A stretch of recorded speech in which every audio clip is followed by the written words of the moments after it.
Bab 286 Berkat Api. Beberapa waktu kemudian, 6 dari mereka meninggalkan reruntuhan terpencil dan berjalan menuju Bright Castle. Kota kegelapan sunyi dan suram, jalan-jalannya sepi dari kehidupan dan pergerakan. Bahkan makhluk mimpi buruk tampaknya tetap bersembunyi di sarang hari ini, seolah merasakan ketegangan yang menggantung di udara seperti pertanda perubahan yang membawa malapetaka. Sebuah bintang kesepian akan menyala di langit di atas kota terkutuk itu. Nevis adalah orang pertama yang berjalan di bawah lengkungan marmer dan menginjak jalan yang menuju ke pemukiman luar.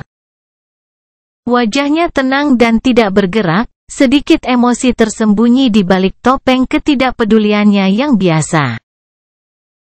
Seolah-olah dia pulang ke rumah dengan penuh kemenangan, bukan berbaris menuju eksekusinya sendiri. Ada pandangan yang agak jauh di matanya.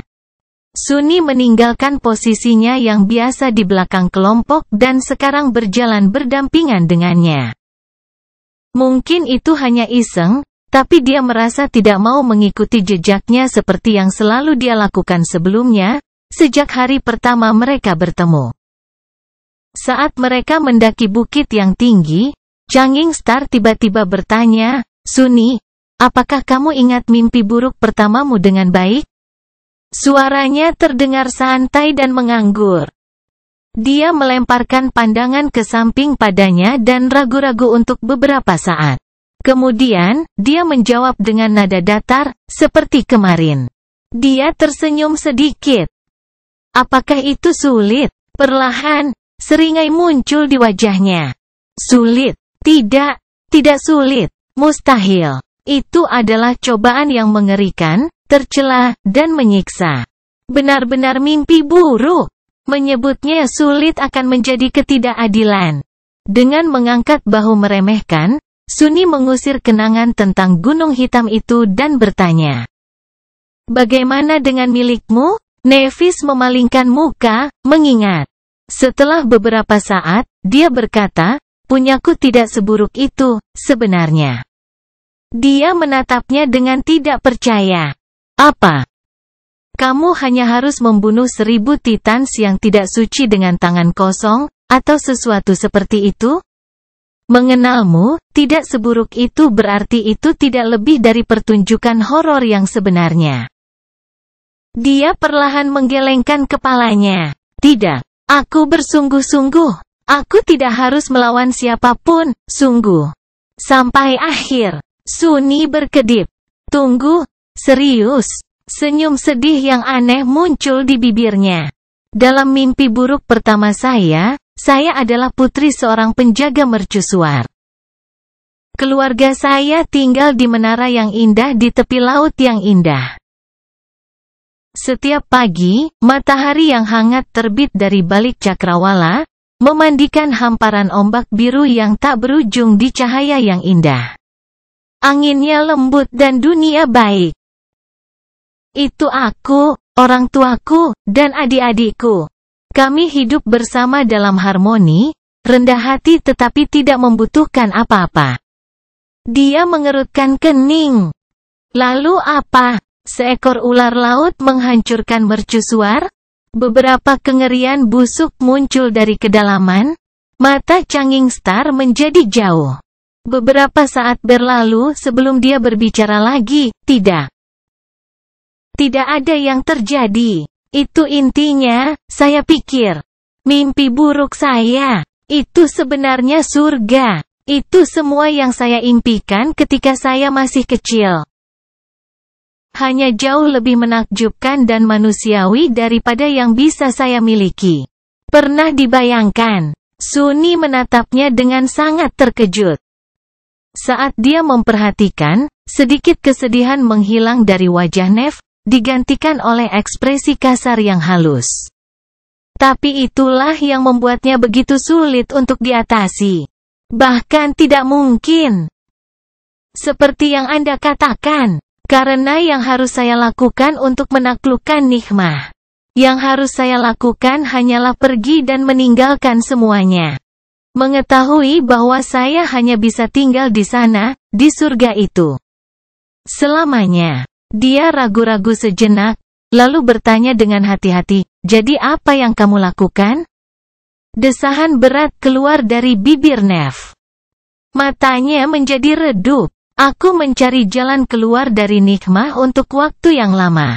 Tapi tidak peduli seberapa keras aku melihat, tidak ada satupun.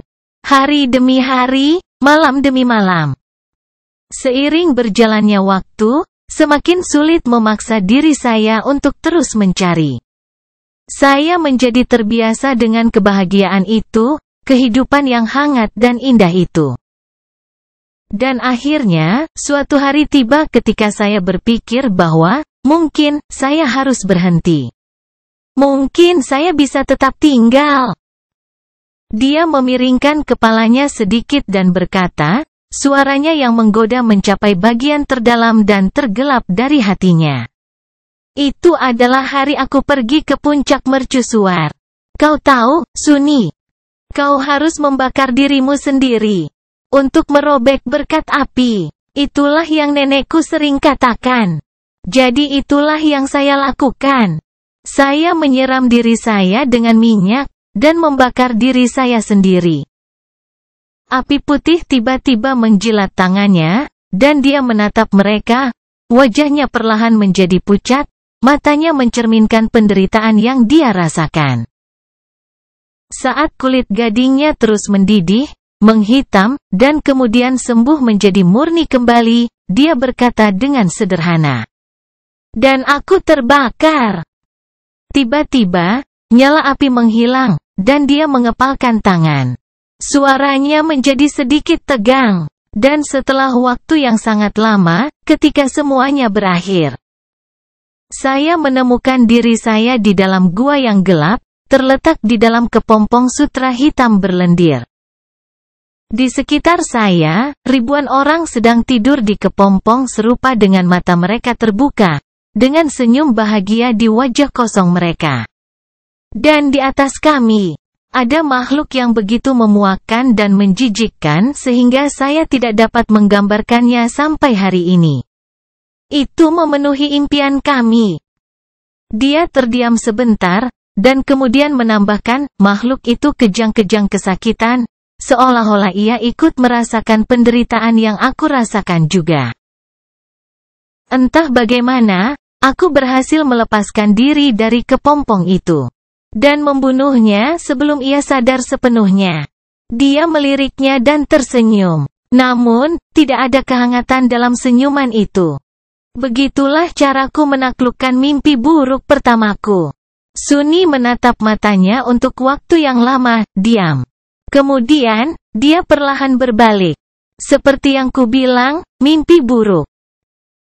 Kurasa kita menyebutnya begitu karena suatu alasan." Changing Star tertawa. "Kurasa. Tapi sungguh, melawan teror itu bukanlah bagian tersulit. Terbangun dalam kepompong menjijikkan bukanlah bagian tersulit. Bahkan membakar hidup-hidup bukanlah bagian tersulit." Dia terdiam beberapa saat dan kemudian berkata, melihat jalan putih di bawah kaki mereka. "Bagian tersulit adalah menaiki tangga ke puncak mercusuar. Bukan karena apa yang menungguku di masa depan, tapi karena apa yang aku tinggalkan di masa lalu." Segera, bentuk familiar dari pemukiman luar muncul di depan mata mereka. Mereka akhirnya kembali ke Bright Castle. Bab 287 Bintang Kesepian. Pemukiman luar telah berubah sejak terakhir kali Sunny melihatnya. Pada titik di mana jalan putih melebar ke platform luas tempat pemukiman itu berdiri, sebuah barikade batu tinggi dibangun, dengan penjaga yang waspada mengamati pendekatan ke puncak bukit. Masing-masing memegang senjata memori dan baju besi yang kokoh, wajah mereka penuh dengan tekad yang gelap. Menara pengawas darurat yang dibangun di atap pondok Nev menjulang di atas mereka. Dengan beberapa pemanah siap menghujani anak panah pada makhluk mimpi buruk manapun yang berkeliaran di dekat mereka. Daerah kumuh itu sendiri hampir sama, tetapi orang-orang yang menghuninya tampak berbeda. Banyak dari mereka memar dan diperban, tetapi mata mereka bersinar dengan cahaya halus harapan yang sebelumnya tidak ada atau sekuat sebelumnya. Harapan itu kontras dengan perasaan tegang yang mencekik yang menggantung di udara. Dari waktu ke waktu, seseorang akan melirik ke arah kastil dan mengerutkan kening, ekspresi gelap muncul di wajah mereka. Ada detail lain yang mengejutkan Sunny. Di lengan banyak penghuni daerah kumuh, sehelai kain putih bersih diikat, seolah mengumumkan kesetiaan mereka kepada dewa atau dewi tertentu. Tidak ada yang seperti itu ketika dia meninggalkan tempat ini beberapa bulan yang lalu. Ada juga grafiti yang digambar di dinding gubuk paling terlantar, beberapa di antaranya menggambarkan bintang yang bersinar, beberapa gambar tombak perunggu yang indah. Tentang apa semua itu? Ban lengan putih dan bintang, jelas dimaksudkan untuk mewakili Nephis. Tapi kapan Effie tiba-tiba menjadi seorang rasul? Melirik ke arah pemburu rakus, dia mengangkat alis. Ada yang ingin kau katakan padaku? Dia menggaruk bagian belakang kepalanya, lalu mengangkat bahu. Sepertinya aku sudah menjadi pahlawan rakyat. Sunny menggelengkan kepalanya dan tidak menekan masalah itu. Apapun. Ketika para penjaga melihat siapa yang mendekat, wajah mereka pertama-tama menjadi terkejut, dan kemudian berseri-seri dengan kegembiraan yang luar biasa. Nyonya Nephis, bintang berubah. Nyonya Nephis telah kembali. Dia masih hidup. Dengungan suara menyebar ke seluruh pemukiman dalam sekejap. Jika Gunlaug tidak tahu bahwa mereka kembali ke kota kegelapan, dia pasti sudah mengetahuinya sekarang. Tapi dia tahu, tentu saja. Dia mengetahuinya jauh sebelum orang-orang di perkampungan kumuh itu melihat penyelamat mereka. Sunny melihat melewati pemukiman luar, ke tembok-tembok megah Bright Castle. Berapa lama sebelum Tuhan mengadakan pesta penyambutan untuk mereka? Segera, kelompok itu dikelilingi oleh kerumunan orang yang bersemangat. Semua orang ingin melihat bahwa Saint Nephis masih hidup dan sehat dengan mata mereka sendiri. Anggota lain juga mandi perhatian. Terutama Effie. Effie, pemburu Athena. Selamat datang di rumah, Effie. Tunjukkan pada mereka. Pemburu itu menyeringai bingung dan tetap diam. Di kerumunan, ada beberapa wajah yang tidak berbagi kegembiraan semua orang. Mereka adalah pemimpin kelompok berburu pemukiman luar.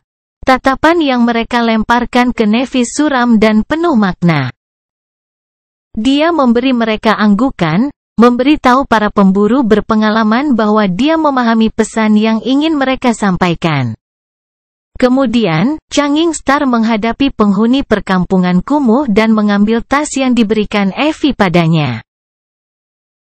Perlahan melepaskannya, dia berbicara, suaranya yang tenang dengan mudah membuat kerumunan terdiam. Aku tidak pandai berkata-kata, jadi, terimalah terima kasihku, Dreamers of the Dark City. Beberapa bulan terakhir ini sangat keras padaku dan anggota kelompokku, tapi mereka pasti sama kerasnya padamu. Namun, kami telah bertahan. Anda di sini di reruntuhan terkutuk ini, dan kami di luar sana di kedalaman labirin yang mengerikan. Tapi semua itu tidak sia-sia. Dengan itu, dia mengambil sesuatu dari tas dan melemparkannya ke tanah. Tiba-tiba, keheningan yang mematikan menyelimuti kerumunan. Semua orang menatap objek yang tergeletak di atas batu, ekspresi ketakutan tergambar jelas di banyak wajah.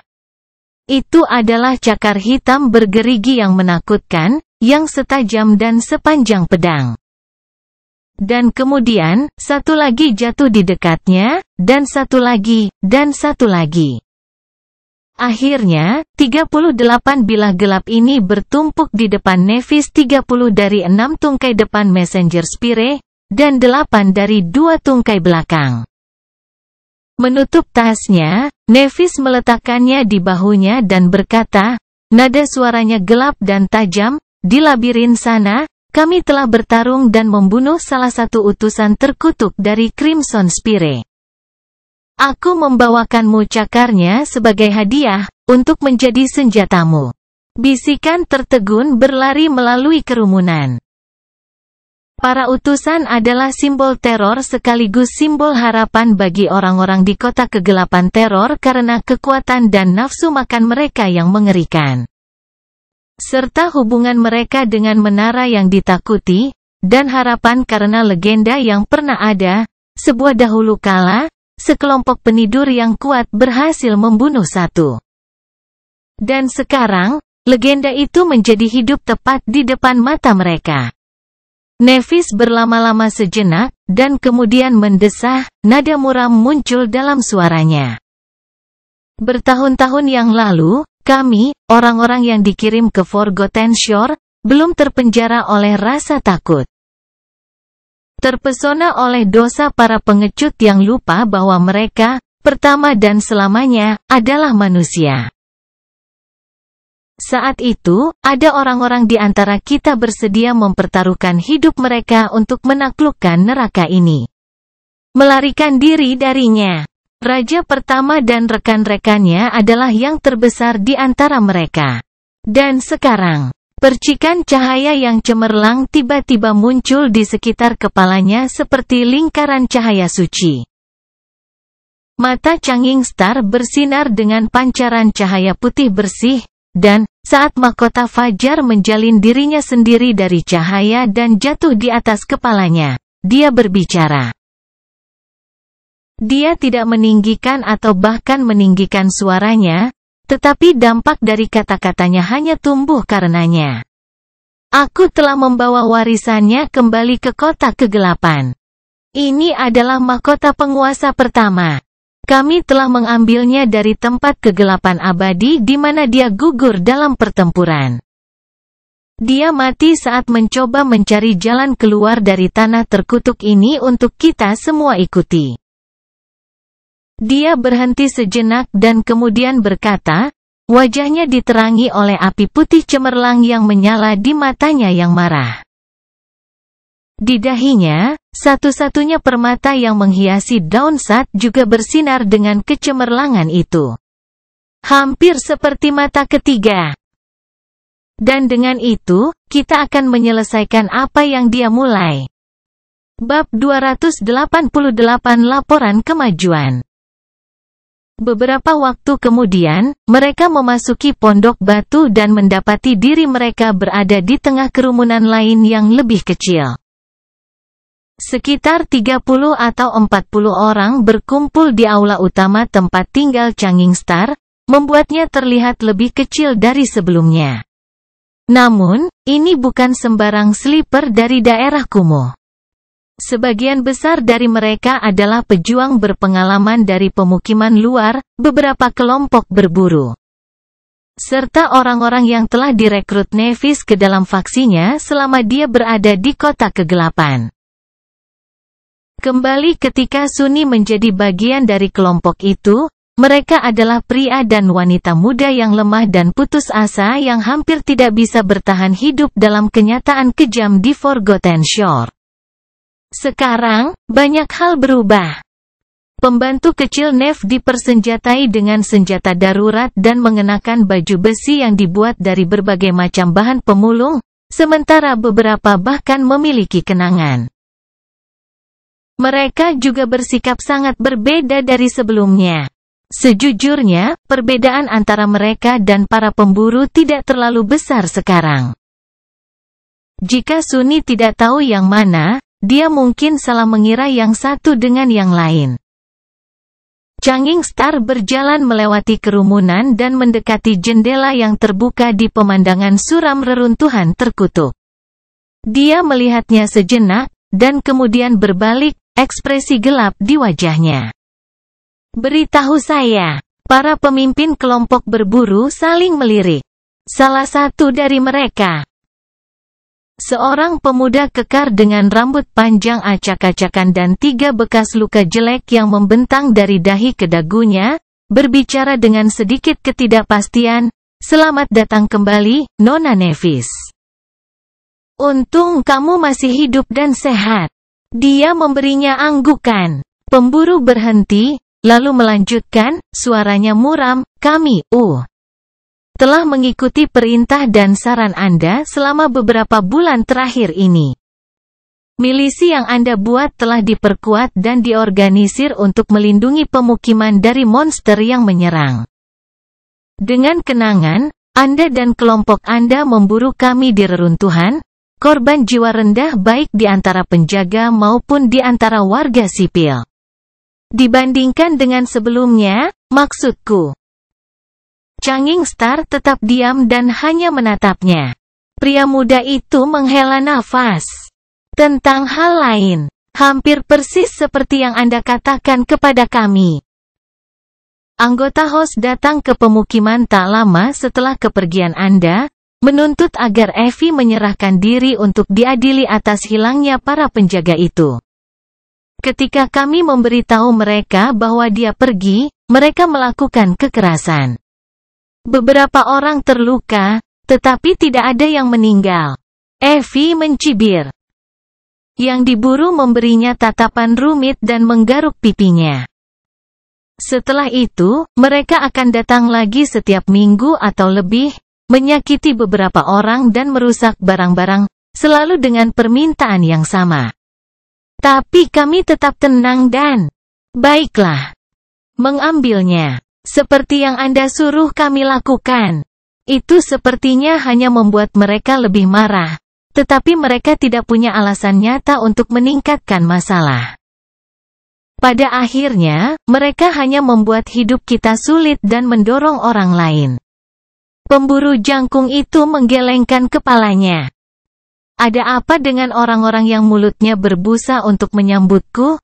Apa itu sebenarnya?" Pria muda itu menunduk karena malu dan berdeham. Itu. Yah, begini, semakin banyak kastil menyatakan bahwa kamu harus bertanggung jawab atas pembunuhan para penjaga itu, semakin banyak orang di pemukiman itu. Bagaimana aku mengatakan ini? Menghargaimu. Evie menatapnya dengan ekspresi bingung. Karena aku dituduh secara tidak adil? Dia tersenyum malu-malu. Tidak. Sebenarnya, sebaliknya. Mereka benar-benar menghargai kenyataan bahwa kamu telah diduga membunuh setengah lusin pengawal. Nyatanya, satu-satunya penyesalan mereka adalah kamu tidak membunuh lebih banyak. Ada cerita tentang bagaimana tepatnya kamu berurusan dengan mereka, juga, yang satu lebih berwarna dari yang lain. Yang paling populer adalah, para pengawal ingin merampas, kehormatanmu, jadi itu sebabnya kamu harus memberi pelajaran kepada orang-orang kastil. Pemburu wanita jangkung itu berkedip. Saya. Kehormatan. Sejak kapan saya memiliki kehormatan? Pria muda itu menyeringai. Hei, jangan lihat aku. Aku tidak memikirkan yang ini, oke? Salahkan Park, itu idenya. Evie menatap muram ke pemburu lain, yang hanya mengangkat bahu. Lady Nevis mengatakan kepada kami untuk melakukan yang terbaik untuk membuat orang-orang di pemukiman mendukungmu.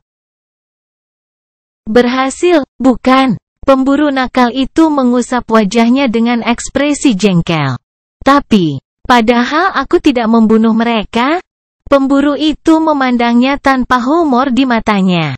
Siapa peduli? Evie membuka mulutnya untuk mengatakan sesuatu, tetapi Nevis memotongnya, waktunya singkat. Jangan sia-siakan untuk obrolan yang tidak berguna. Kemudian, dia menoleh ke pemburu dengan bekas luka di wajahnya dan bertanya, bagaimana dengan instruksi terakhirku? Dia mengerutkan kening. Lalu mengeluarkan kotak kayu kecil dari kantong kulit yang diikatkan di ikat pinggangnya. Pria muda itu memegang kotak kecil itu seolah-olah itu adalah makhluk mimpi buruk yang paling mengerikan. Menanganinya dengan sangat hati-hati, dia mendekati Nevis dan menyerahkannya kepadanya. Ada bulir-bulir keringat di dahinya. Ini yang dibawa orang dari kastil. Aku tidak tahu apa yang mereka gunakan untuk membuat Hide menciptakan benda itu, tapi hasilnya persis seperti yang kau inginkan, setidaknya menurut catatan yang mereka tinggalkan. Dia ragu-ragu. Kotak dan catatan itu muncul begitu saja di bantalku suatu hari. Aku hampir mati karena serangan jantung ketika membaca benda apa itu. Sunni menatap kotak itu dengan penuh minat. Hide adalah salah satu letnan Gun Lauk, seorang wanita muda yang bertanggung jawab atas pengrajin. Kemampuan aspeknya memungkinkan dia untuk memanipulasi kualitas tanaman tertentu, yang sangat berguna di sini di Forgotten Shore, di mana makanannya langka dan monoton. Tetapi apa yang diinginkan Nevis darinya yang begitu penting? Dan mengapa si pemburu begitu takut pada kotak kecil itu? Mengambilnya dengan hati-hati, Changing Star melihat kotak itu beberapa saat. Lalu menyerahkannya kepada Caster. Kamu tahu apa yang harus dilakukan? Dengan anggukan pendek, Caster berjalan menuju pintu dan menghilang. Nevis, sementara itu, berpaling kepada para pemburu dan berkata dengan nada mantap, kamu melakukannya dengan baik. Terima kasih, semuanya. Saat senyum lebar muncul di wajah mereka, dia mengambil tas tanpa dasar Evie dan membukanya sekali lagi. Membalikkan tasnya, Changing Star berkata, ini bukan hadiah, juga bukan hadiah. Ini hanya sesuatu yang kalian semua pantas dapatkan, dan akan membutuhkannya segera. Sesaat kemudian, aliran kristal yang berkilauan mengalir dari tas, berhamburan di permukaan meja. Ada ratusan dan ratusan dari mereka, masing-masing bersinar dengan cahaya yang halus dan memikat. Segera, kristal itu tumpah ke tepi meja dan jatuh ke lantai. Beberapa saat kemudian, lebih dari 1000 pecahan jiwa muncul di hadapan orang-orang yang tertegun yang berkumpul di ruangan itu. Kantong tanpa dasar itu akhirnya kosong. Sunni menatap tumpukan tinggi kristal yang bersinar dan mendesah. Sebelum semua ini dimulai, dia memiliki tumpukan seperti miliknya sendiri. Hanya jauh lebih kecil. Kebanggaan dan kegembiraannya. Semuanya hilang sekarang, sayangnya. Pemandangan yang luar biasa. Dan saya pikir saya kaya. Bab 289 mulai drama. Kembali ke labirin, Sunni bukan satu-satunya yang telah membunuh makhluk mimpi buruk yang tak terhitung jumlahnya. Faktanya, karena peran utamanya sebagai pengintai, 3 pejuang utama dari kelompok tersebut telah membunuh lebih banyak lagi. Dia tahu pasti bahwa setidaknya 2 dari mereka, Evie dan Caster, telah sepenuhnya memenuhi inti jiwa mereka jauh sebelum perjalanan pulang mereka selesai. Menyerap lebih banyak pecahan tidak akan berguna bagi mereka. Pada titik tertentu, Nevis juga mulai menjauhkan diri dari memakan bagiannya dari jarahan. Ditambah dengan pecahan yang Sunni tukarkan dengan kenangan yang tidak diinginkan yang telah dikumpulkan oleh anggota kelompok. Kristal memikat dalam jumlah yang benar-benar luar biasa telah dimasukkan ke dalam tas kulit Evie. Dia sering bertanya-tanya untuk apa Nevis menggunakannya, dan sekarang, dia telah mendapatkan jawabannya. Orang-orang yang berkumpul di aula utama pondok berburu. Bawahannya yang paling terpercaya. Menatap tumpukan tinggi pecahan jiwa dengan sangat terkejut. Di sini, di kota kegelapan, ini adalah kekayaan yang tak terbayangkan. 1 pecahan sudah cukup untuk membeli makanan, kenyamanan, dan keamanan seminggu bagi seseorang di balik tembok tinggi Bright Castle. Terlalu banyak yang mati karena mereka kekurangan hal-hal ini. Jadi, dalam arti tertentu, gunung kristal di depan mereka sama saja dengan 1000 nyawa manusia. Pemburu yang terluka itu perlahan-lahan mengalihkan pandangannya dari pecahan yang berkilauan dan memandang Changing Star. Wajahnya pucat dan suaranya tiba-tiba serak. Apa? Apa ini, Nona Nevis? Dia tetap diam selama beberapa saat, dan kemudian berkata dengan suaranya yang datar, pendiam, dan mempengaruhi secara aneh, ini untukmu. Untuk memberi makan dirimu sendiri, dan tumbuh lebih kuat. Kamu akan membutuhkan setiap kekuatan untuk apa yang menanti kita di masa mendatang. Pria muda itu mengawasinya, api berbahaya perlahan menyala di matanya.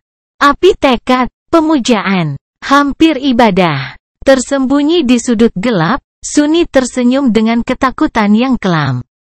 Di awal semuanya, dia telah memberitahu Nevis bahwa Gunlaug tidak dapat dikalahkan karena dia mengendalikan setiap aspek kehidupan di kota kegelapan ini, makanan, keamanan, harapan, dan ketakutan. Bahkan kekuatan itu sendiri. Kemudian, dia menyaksikan saat dia memberi orang-orang di pemukiman luar makanan gratis, menempatkan mereka di bawah perlindungan pedangnya. Dan menyalakan bara harapan yang telah lama terlupakan di hati mereka. Yang tersisa hanyalah kekuatan. Dan sekarang, dia telah memberi mereka kekuatan juga. Tidak heran mereka siap untuk menyembahnya. Di mata mereka, Changing Star adalah penyelamat yang mulia. Tidak ada yang tahu bahwa Mesias mereka adalah palsu. Melirik ke arah orang-orang yang tercengang, Evie menghela napas dan mengambil tasnya dari tangan Nev. Melihat ke dalam memori yang kosong dengan sedikit ekspresi sedih. Dia berkata, tunggu apa lagi? Orang-orang Gunlaug mungkin sudah mempersenjatai diri untuk datang ke sini dan menghancurkan tengkorak tebalmu. Bagikan pecahannya di antara kalian dan seraplah, tolol. The Sleeper tidak membuatnya mengatakannya 2 kali. Tidak lama setelah pecahan terakhir terserap, salah satu pengawas berlari ke dalam ruangan, terengah-engah datang. Mereka datang, ada sedikit ketakutan yang tak terkendali dalam suaranya. Sunny meregangkan bahunya dan menggeliat. Pertunjukan akan segera dimulai. Orang-orang yang berkumpul di ruangan itu saling memandang, wajah mereka penuh ketegangan.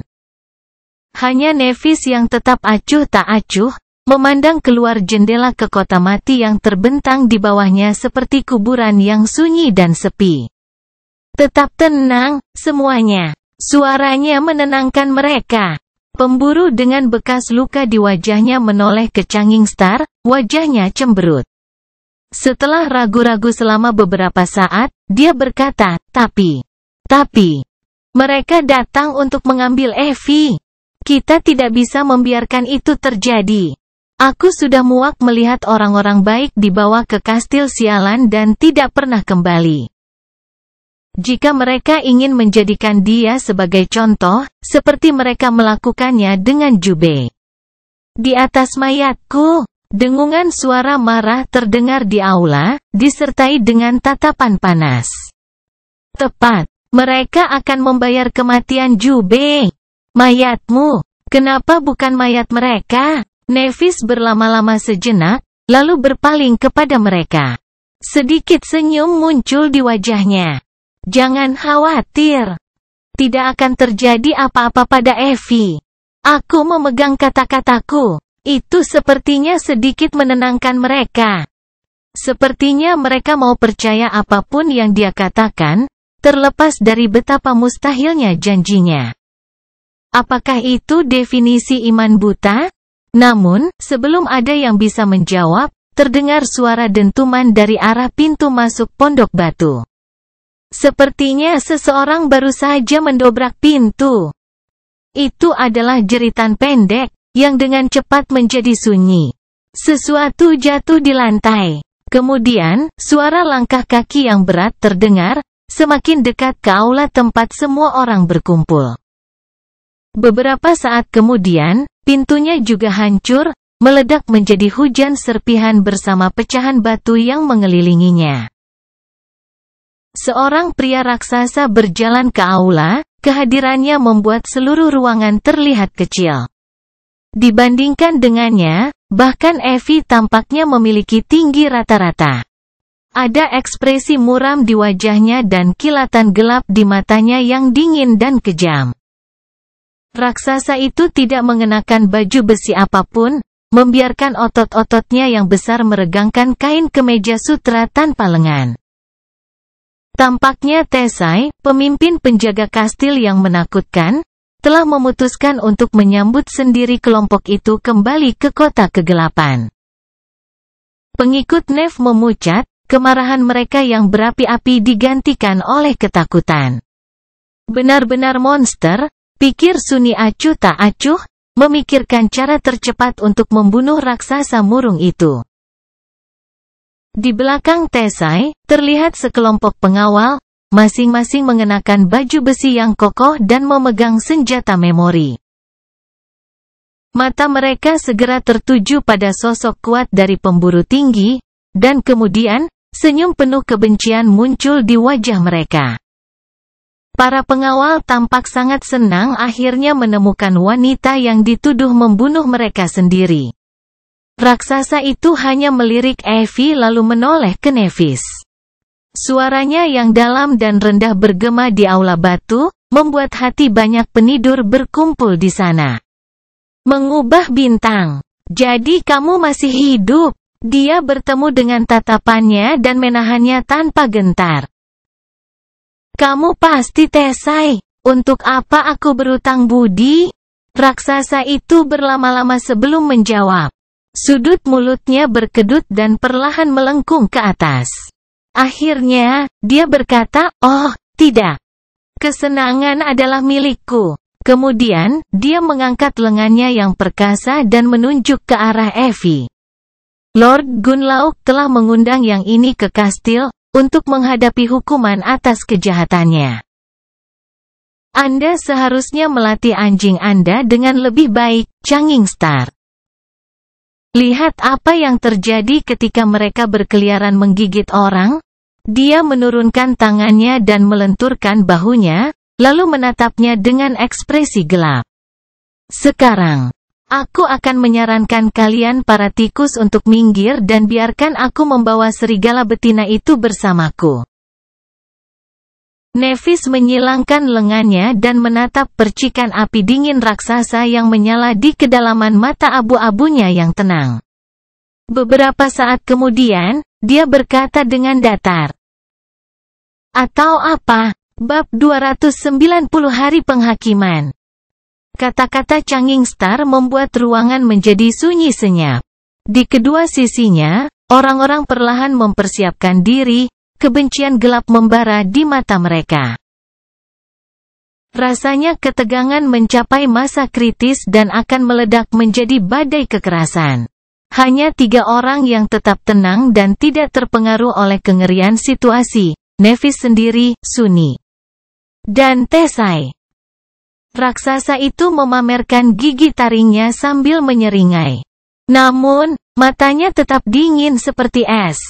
Sungguh, Wahyu. Dan disinilah aku, berpikir bahwa kamu adalah pembela keadilan yang hebat. Bukankah kamu, Changing Star?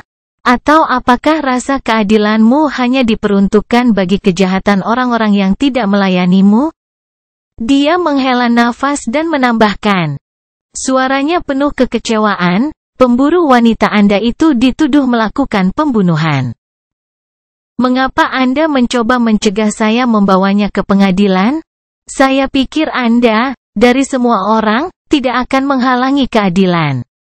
Nevis mengerutkan kening. Dituduh bukan berarti dihukum. Mengapa Anda mengklaim dia bersalah? Tesai menatapnya dan berkata, suaranya yang rendah mengirimkan getaran ke seluruh aula batu, ada banyak bukti. Ada banyak saksi. Begitu banyak orang datang untuk memberikan kesaksian. Kesalahannya tidak dapat disangkal. Bagaimana Anda akan menjawabnya, Changing Star? Sunny tersenyum tipis. Sungguh aneh. Ternyata banyak sekali orang yang melihat Evie membantai orang-orang bodoh itu. Apakah saya membayangkan membunuh mereka atau apa? Saya agak gila pada saat itu, agar adil. Sebelum Nevis bisa menjawab, Kai tiba-tiba maju selangkah dan berteriak, itu tidak mungkin. Aku. Namun, dia membuatnya berhenti dengan tatapan tegas. Pria muda yang menawan itu ragu-ragu, lalu mengertakkan gigi dan terdiam, memelototi Tesai dengan amarah yang membara. Changing Star menoleh ke raksasa yang mengesankan itu dan tersenyum. Yah, nah. Itu mengubah segalanya, kalau begitu. Maafkan aku, jika kamu bisa. Aku sudah lama berada jauh dari kota kegelapan, dan tidak diberitahu tentang perkembangan ini. Jika ini masalahnya, maka dengan segala cara, bawa dia pergi. Evie meringis dan menatapnya dengan ekspresi geli. Sunny tidak mengalihkan pandangannya dari Tesai, namun, bayangannya juga menatap Nevis. Senyum tiba-tiba menghilang dari wajahnya, digantikan oleh rasa dingin yang tak terbatas. Namun, saya ikut dengannya.